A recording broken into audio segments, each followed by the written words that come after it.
Hilliard City Schools is got about 16,000 students. We have 3 high schools, 3 middle schools. We have 2 sixth grade buildings, which is a little unique that our district has sixth grade students by themselves in a building. And then we have 14 elementaries and a preschool.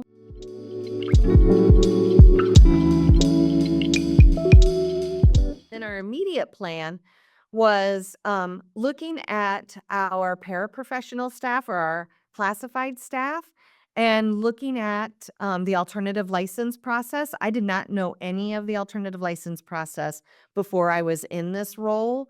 So I didn't know, I knew it existed, but I didn't know all of the processes and procedures. And was working with one of our staff members to get alternative license. We kind of like worked side by side, so we kind of navigated the process together.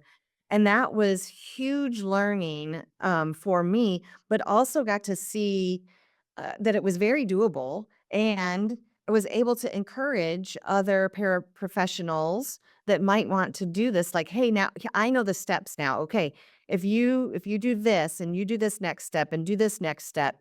And it was much easier to like kind of break it down for everybody. So we have a lot of um, paraprofessional staff that are excited to enter into the teaching profession. We have our first classroom assistant to do this is just got hired as a teacher this past week as an induction, and so we were really excited for her. She is bilingual, and she's going to be working in our EL program, and it's just like the perfect fit. She has been a Hilliard City Schools employee, I think, for like 8 years, and really just encouraging her to take those next steps to get the alternative license. And it was gone really well. And so because of her success, we have a lot of other staff members who are now interested in getting their alternative license. So that was a quick that was something that took like less than 8 months for her. Now, granted, she was on it too. Like she was doing all of the coursework and everything. She's already gone back to she's starting her master's in TESOL. So I'm like, you go, like she's got it. We've also had the same thing in special education. We've had several classified assistants who were in our special education classrooms that went and got their alternative license and are now going to be teachers in our special education classrooms. And that was a shorter term. I mean, still took a school year to do, but it was like a shorter term, and we've already seen people in some of our harder to fill positions. So we're excited about that. But understanding the steps that go into it. So that's kind of where I saw my role in, is kind of mentoring. Because if you look online, you can get overwhelmed at all of the processes. So it was easy to just say, all right, you know what, we're gonna do step one. And here's what step one is. And then when you finish step one, come back to me. Let's talk about step two. And so that has been a huge success.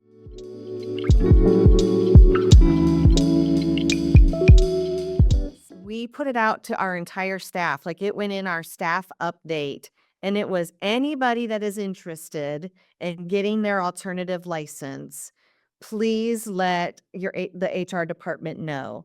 And we had a lot of people reach out and say, I am interested in what does an alternative license look like? What are the steps? And so because we announced it, it was staff wide. It went out multiple weeks. It didn't just go out like one week in an email. It went out multiple weeks, and we had a lot of staff say, I would love to do this.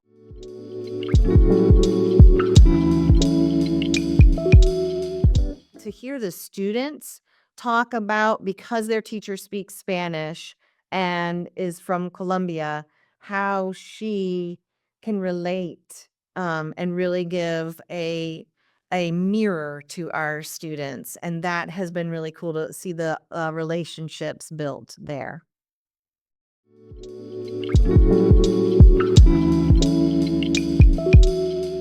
When you're looking at like where do you start, you need to start somewhere. So whether your starting is looking at 10 years out, and looking at a grow your own program, or whether it's like looking at some of the partnerships, or whether it's looking at your own staff and saying, who can we uplift in our staff? Because